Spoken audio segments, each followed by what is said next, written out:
Donc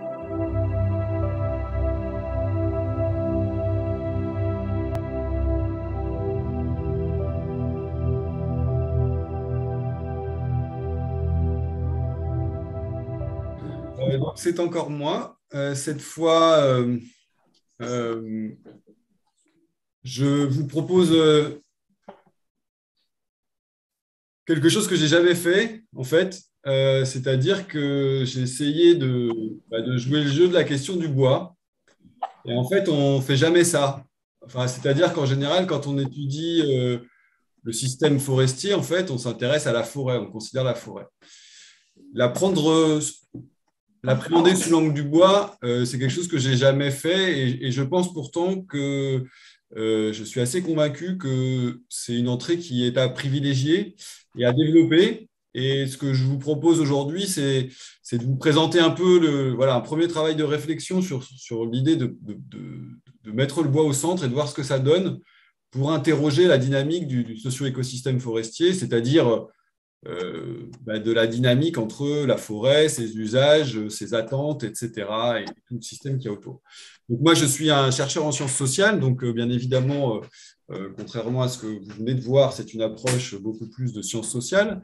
Donc l'idée était effectivement de contextualiser un petit peu par rapport aux enjeux aujourd'hui de la forêt et du bois. Comment est-ce qu'on peut aborder l'ensemble de ces enjeux et de leurs interactions. Donc, je me suis prêté à l'exercice. Je ne dis pas que tout est abouti et convaincant. Je serais ravi d'en discuter avec vous. Si j'arrive à passer mes diapos. Voilà, c'est bon. Alors, pourquoi déjà? Alors, ça fait un petit moment déjà que je pense qu'effectivement, la question du bois devient un petit peu centrale. C'est-à-dire que si on prend les enjeux assignés aux socio-écosystèmes forestiers, en fait, pendant longtemps, globalement, ce qui détermine les enjeux forestiers et l'évolution des enjeux forestiers, ça reste de manière assez dominante les enjeux environnementaux. Et on a eu pendant longtemps l'idée que les enjeux environnementaux étaient associés à la forêt. C'est-à-dire que c'était la forêt qui était la cible et qu'il fallait protéger l'environnement et que tout ce qui était productif associé au bois était une perturbation associée à l'écosystème. Et donc, ce que j'appelle la dynamique d'écologisation, hein, c'est-à-dire de projection d'enjeux environnementaux sur la forêt, s'est déployée des années 70 à 2007.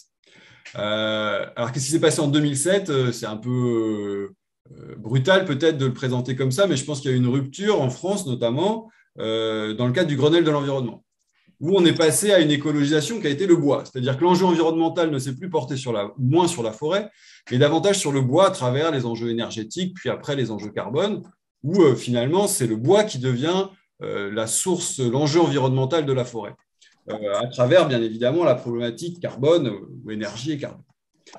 Et sauf qu'aujourd'hui, on se retrouve dans une situation où ces deux logiques d'écologisation s'affrontent. Elles s'affrontent parce qu'il y a des trade-offs à arbitrer et s'affrontent aussi parce qu'il y a un ensemble de mobilisations sociales notamment, mais pas que. Hein, il y a aussi des enjeux politiques, des enjeux économiques qui posent la question. Et notamment aussi, il y a une bifurcation, c'est-à-dire qu'on n'est plus aujourd'hui tellement dans une question d'arbitrage entre les deux, c'est que ce qui vient arriver et perturber l'ensemble, c'est la question de l'incertitude, c'est la question des risques qui vient un peu bouleverser les conditions dans lesquelles on est amené à arbitrer entre les enjeux écologisation forêt, les enjeux écologisation bois, pour le faire vite. Et finalement, ce qui va être amené, et c'est mon avis, ce qui va être amené à dominer demain, ça va être la question plutôt de la résilience. Alors là, le terme de résilience est employé dans ma bouche de manière assez large, comme l'enjeu dont on va être amené à traiter de l'incertitude, des risques et de la manière dont on les intègre dans nos pratiques et dans la manière dont on appréhende les forêts. Et donc, pour appréhender ça,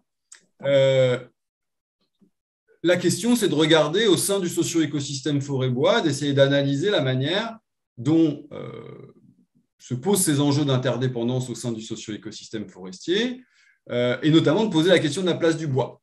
Alors, dans la manière d'appréhender ça, je vous propose, et ma grille d'analyse à moi, c'est de dire qu'au sein du socio-écosystème forestier, qui est un monde d'interdépendance, hein, c'est une approche systémique, se jouent des enjeux de cohésion, de cohérence et de convergence. Alors, je vais revenir sur ces trois entrées. Ma question, ça va être de dire où est le bois dans ces enjeux-là?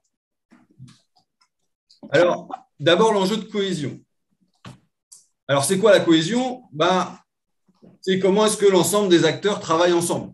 Et donc, la question est quels sont les leviers de cohésion au sein du socio-écosystème forestier?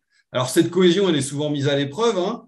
Elle est mise à l'épreuve récemment. On a eu les assises de la forêt et du bois, hein, où s'est posé la question de comment est-ce qu'on allait tous ensemble dans la même direction et comment tout le monde collaborait. Alors, il existe différents leviers de cohésion, hein. Il y a des organisations qui se créent, des interprofessions, des associations, des diverses dynamiques pour faire de la cohésion. Et globalement, la cohésion au sein du système forêt-bois, elle est pour le moment énormément portée dans une dynamique interprofessionnelle et donc bien dans une logique de continuité entre les acteurs de la forêt et du bois. Et un des facteurs de cohésion, c'est les récits, c'est-à-dire quel est le discours que l'on porte pour faire cohésion. Alors pendant longtemps, le discours qui dominait dans la filière forêt-bois, c'était plutôt un affrontement autour de sa stigmatisation, c'est-à-dire qu'on disait que ça ne marchait pas très bien là-dedans parce qu'en fait, la forêt poussait beaucoup et qu'en gros, on ne la coupait pas ou on ne la valorisait pas économiquement parce qu'on avait un fort déficit de la balance commerciale. On n'était pas capable de transformer ce bois-là alors qu'en parallèle, la forêt poussait beaucoup.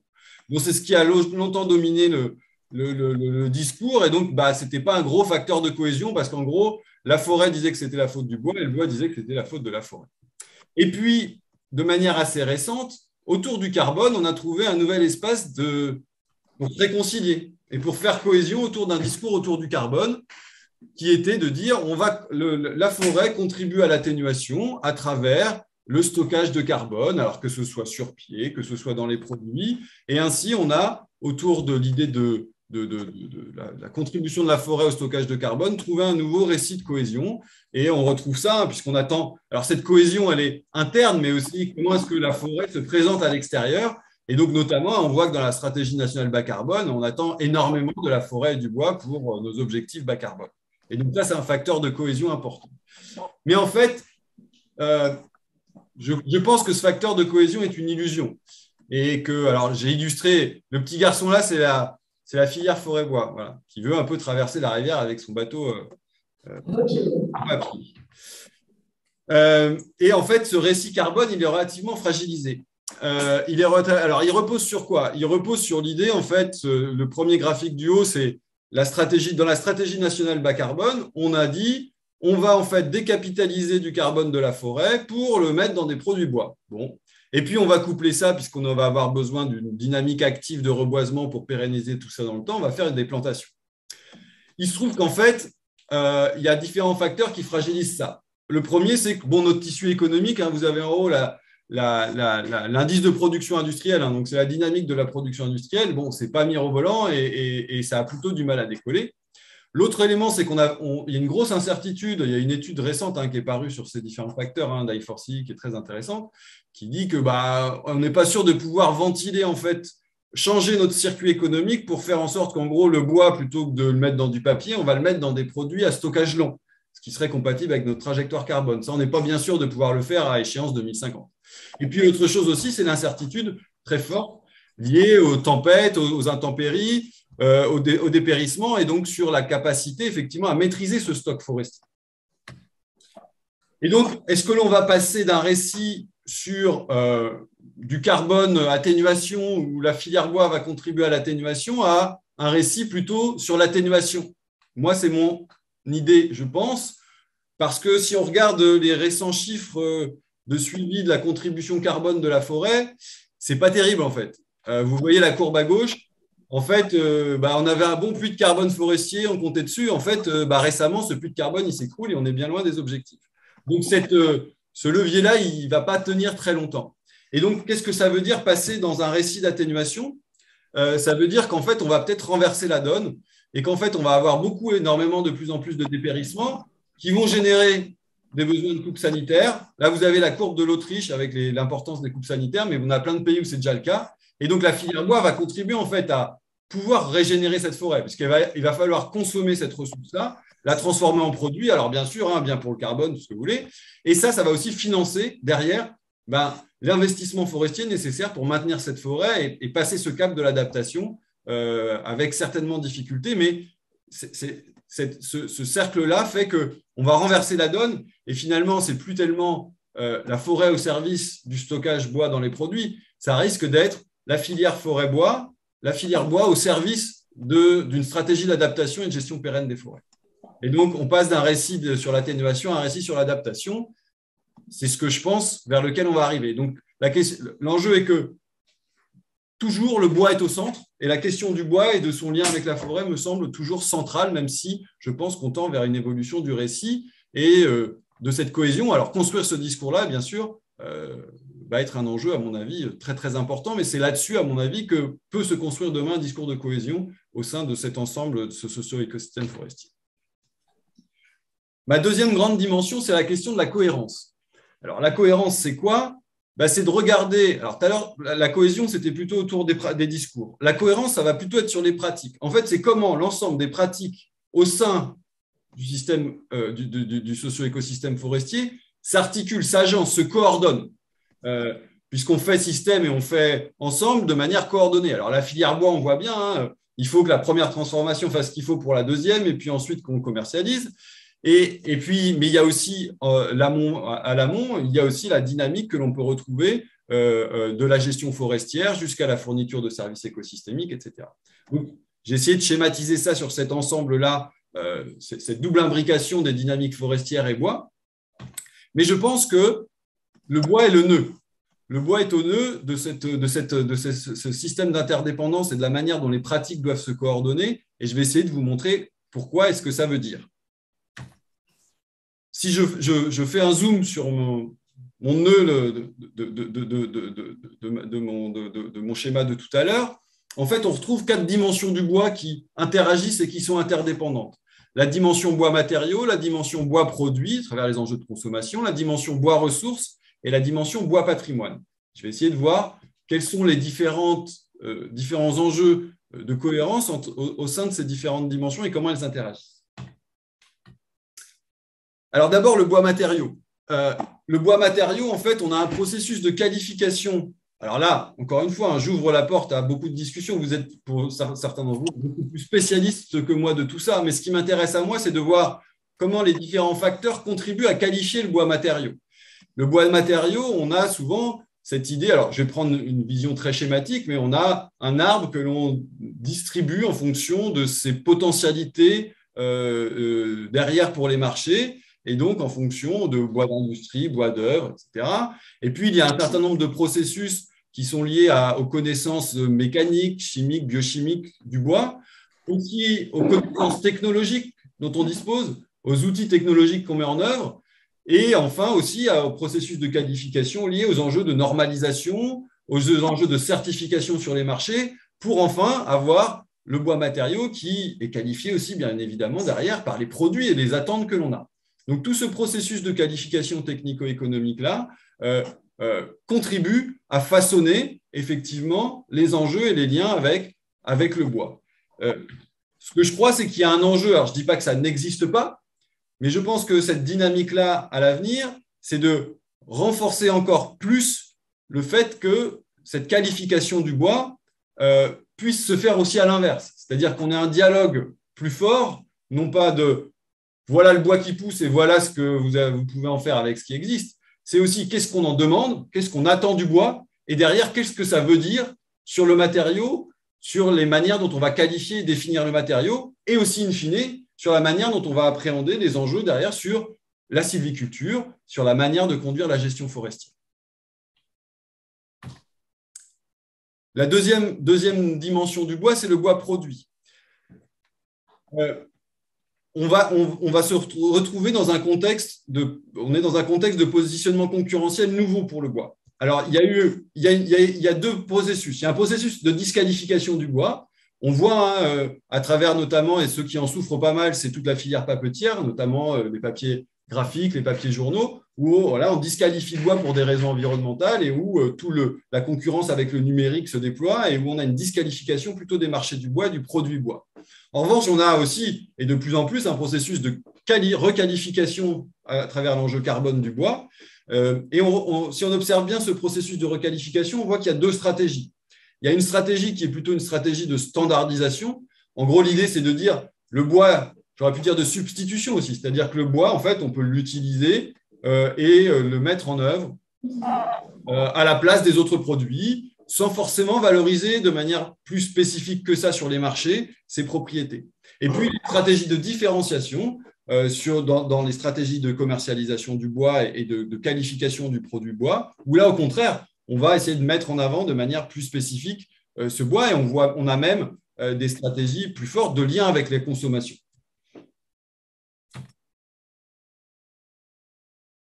De manière un peu transversale à ces stratégies, il y a aujourd'hui un vrai enjeu, par contre, de massification, où effectivement, il y a des stratégies de repositionnement concurrentiel de ces produits, mais il y a aussi une attente très forte de massification. Pour répondre à la promesse environnementale, il ne suffit pas de substituer des matériaux ou de valoriser un matériau pour ses qualités environnementales. Il y a un enjeu derrière de massification dans une perspective de transformation vraiment de l'impact des stratégies de consommation ou des pratiques de consommation. Et donc, il y a d'un côté cet enjeu de massification et de l'autre enjeu, et je reviendrai un petit peu sur ce point-là un petit peu plus tard, qui est le lien avec la capacité à ce que le bois incarne une autre manière de consommer et d'intégrer le produit comme un acte de consommation et que le bois, sa chaîne de valorisation, puisse s'incarner dans d'autres modes de consommation. Je reviendrai un petit peu dessus plus tard.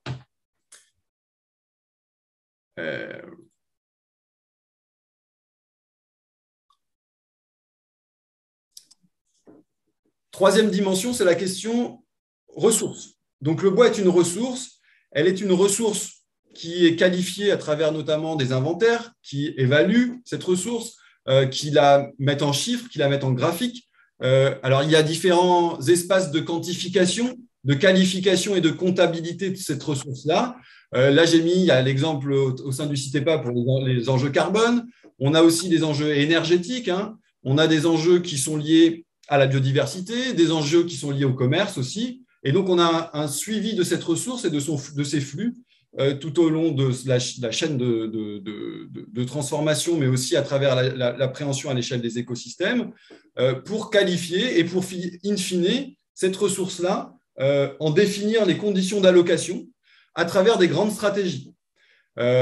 Stratégies spécifiques sur la forêt et le bois ou des stratégies transversales sur le carbone, sur l'énergie, sur la biodiversité, etc. Et donc, on a une appréhension comme ça de cette ressource qui est largement dominée par une vision nationale, voire européenne, d'une ressource comme une ressource commune qui est de plus en plus définie comme une ressource stratégique où se jouent des enjeux de ventilation et d'arbitrage sur les conditions d'allocation de cette ressource par rapport à ces différents enjeux stratégiques, avec potentiellement effectivement des tensions entre les allocations de ces ressources-là et avec, on voit bien, l'enjeu très fort de toute la chaîne de qualification de cette ressource qui va des inventaires, de la mise en inventaire, de la mise en chiffres, en comptabilité et en mise en équivalence.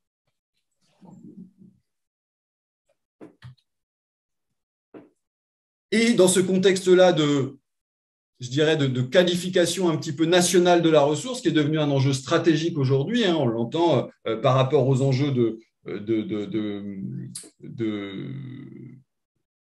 nationaux et européens, on a une mise en tension très forte entre cette vision d'intérêt général de la ressource et les intérêts particuliers liés à cette appropriation de la ressource sous le format de la gestion particulière, de la gestion à l'échelle des propriétés forestières et de cette tension entre gestion pour l'intérêt général et les intérêts particuliers qui s'expriment par rapport à l'appropriation de cette ressource bois. Et je vais terminer donc ces quatre dimensions-là justement par la dimension plus individuelle ou gestion ou patrimoniale de cette ressource-là, où là j'ai essayé de regarder comment se construisait c'est la vision de la ressource bois, du bois patrimoine à l'échelle de la propriété, alors à la fois propriété privée et publique, où on a, alors là c'est beaucoup pour la propriété privée, mais aussi dans une certaine mesure pour les collectivités territoriales, moins pour le domaine de l'État, mais où on a tension entre deux logiques, entre une logique de patrimonialisation, c'est-à-dire de capitalisation avec des propriétaires qu'on qualifie de dormants, mais qui d'un autre côté contribuent à la production de services écosystémiques, et puis de l'autre, la mise dans la chaîne de valeur de ce patrimoine forestier à travers donc effectivement un ensemble d'activités d'ingénierie forestière, à travers un certain nombre de techniques, de réglementation aussi, et la mise en gestion sylvicole de tout cela. Ce que l'on voit, et ce que je voulais essayer de mettre ici un petit peu en évidence, c'est que finalement, qu'est-ce qui joue dans la balance par rapport à la tension sur la propriété forestière? C'est bien le bois. Parce qu'au final, une approche forêt, finalement, fait qu'on n'a pas de disqualification des modes de gestion. On a une forte hétérogénéité des modes de gestion. Ce qui contribue à disqualifier et à mettre en tension la propriété forestière, c'est bien la manière dont est utilisé le patrimoine bois des propriétaires forestiers et donc notamment la non-contribution à l'économie nationale. C'est ça qui est mis très souvent en tension par rapport à la gestion du patrimoine forestier. C'est bien cette question du patrimoine bois.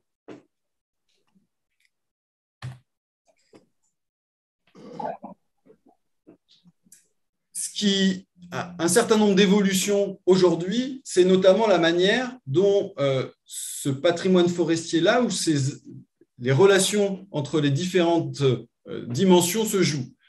On a, et je l'ai déjà mis tout à l'heure, la question qui se joue entre l'enjeu du matériau, des marchés et de la gestion forestière, qui me semble être un nœud fondamental à travailler et à approfondir, c'est-à-dire comment est-ce qu'on peut mieux comprendre la manière dont on va construire des relations de convergence, de cohérence entre les pratiques de consommation, entre les processus de qualification et de transformation des matériaux et les activités de gestion forestière. Et puis l'autre dimension importante par rapport à ce patrimoine bois, c'est finalement, j'ai mis en tension tout à l'heure la dimension un peu d'intérêt général et d'intérêt particulier, c'est que finalement, de plus en plus va émerger l'idée d'une dimension territoriale du patrimoine bois, c'est-à-dire une échelle à laquelle on va pouvoir réconcilier la dimension forestière et la dimension bois. C'est-à-dire appréhender effectivement à l'échelle territoriale l'idée d'une ressource dans laquelle se réconcilient dans une certaine mesure les enjeux de trade-off entre la valorisation du patrimoine bois et du patrimoine forestier.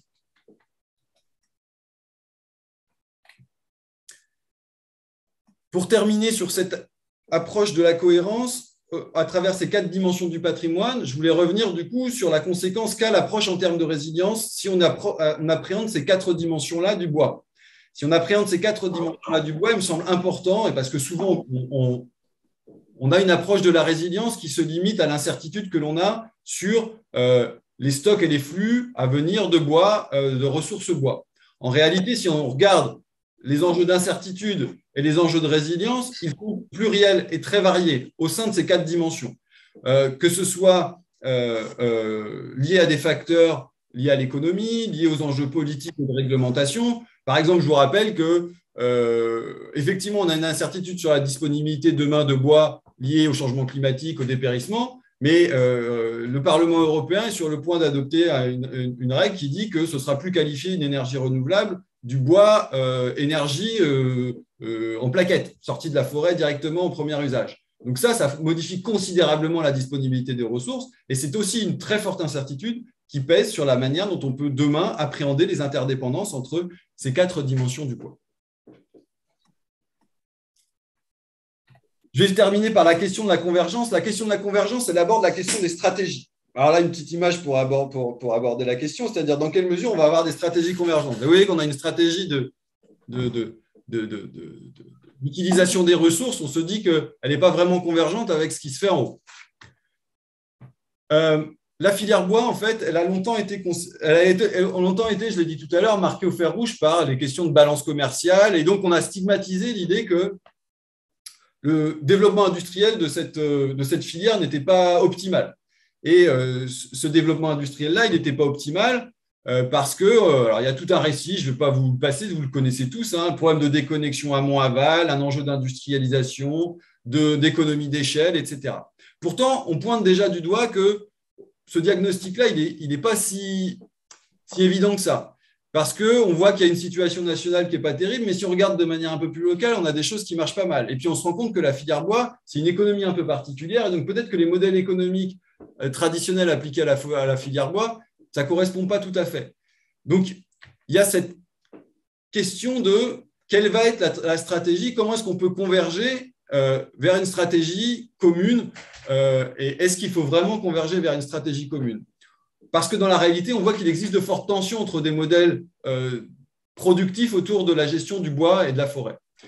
J'ai mis des exemples un peu caricaturaux. Hein. On a le modèle d'un côté de Gardanne ou de projet de Grande Syrie, puis d'un autre côté, on a des modèles industriels de petits fonds de chaleur ou d'économie territoriale. Et donc, on a une logique d'opposition de modèles productifs. Là, c'est pareil, je vais passer très vite, mais l'idée qu'on est dans une situation où convergent en fait deux stratégies. Une stratégie qui est celle, en quelque sorte, de la voie de l'industrialisation, de la modernisation de la filière, hein, qui est inspirée par nos copains allemands, scandinaves, en disant la voie de développement de cette filière-là. Et c'est un récit d'industrialisation, c'est une stratégie qui ne concerne pas uniquement les usines de bois. Ça concerne derrière toute la logique de valorisation et de gestion des ressources forestières à travers le prisme du bois et de l'idée dont on l'intègre dans un modèle productif. Et on voit qu'en fait, coexistent deux logiques. Une logique qui est plutôt une trajectoire d'industrialisation et de modernisation classique, qui tend vers la montée en gamme, la standardisation des produits, l'intégration verticale de la chaîne de valeur, etc., etc.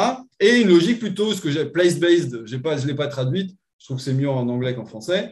Voilà l'idée d'avoir des systèmes industriels plus connectés, plus en lien avec des enjeux territoriaux, en tous les cas plus diversifiés dans leur structure économique, etc. Juste pour vous dire, là, c'est un peu une réflexion, je vais un petit peu plus loin, c'est l'idée que je crois qu'en fait, la filière bois et les modèles productifs et l'enjeu de convergence des stratégies, on est un peu dans un entre-deux. En gros, est-ce qu'on suit le modèle agricole? C'est la réforme bioéconomique qu'on nous propose, c'est-à-dire moderniser le capitalisme forestier avec plus d'investissements dans la R&D, concentration du capital industriel, centralisation du capital industriel, commodification des ressources forestières à travers la capacité à donner un prix effectivement à la ressource pour pouvoir optimiser sa mise en valeur, etc. Et puisque là, c'est ce qui a été théorisé un peu par quelqu'un qui s'appelle Marsden sur l'écoéconomie, où là, il y a plutôt une logique de co-développement d'un modèle productif en lien avec les ressources naturelles, leur gestion, les écosystèmes et les systèmes territoriaux. Et donc, tout ça pour dire, moi, ce que je crois, c'est que la filière bois, elle est au milieu entre les deux. C'est-à-dire qu'elle n'a pas tout à fait sa modernisation et qu'elle tend à pencher d'un côté ou de l'autre. En fait, il y a pour le moment une grosse hésitation sur la définition d'une stratégie. On a plutôt coexisté plutôt une dominante de convergence. Juste pour vous dire, l'élément que je voulais apporter ici, c'est de dire que je crois qu'on a beaucoup tendance à focaliser la légitimité demain d'une économie du bois sur l'idée de sa performance environnementale. Et je pense que c'est une erreur, parce qu'on n'arrivera jamais et qu'on peut raconter un peu tout et n'importe quoi sur la performance environnementale et que ça ne veut pas dire grand-chose. Et surtout qu'assez rapidement, et comme j'ai commencé à le montrer au début, en fait, cette performance environnementale-là, elle peut assez vite être déstabilisée, être critiquée.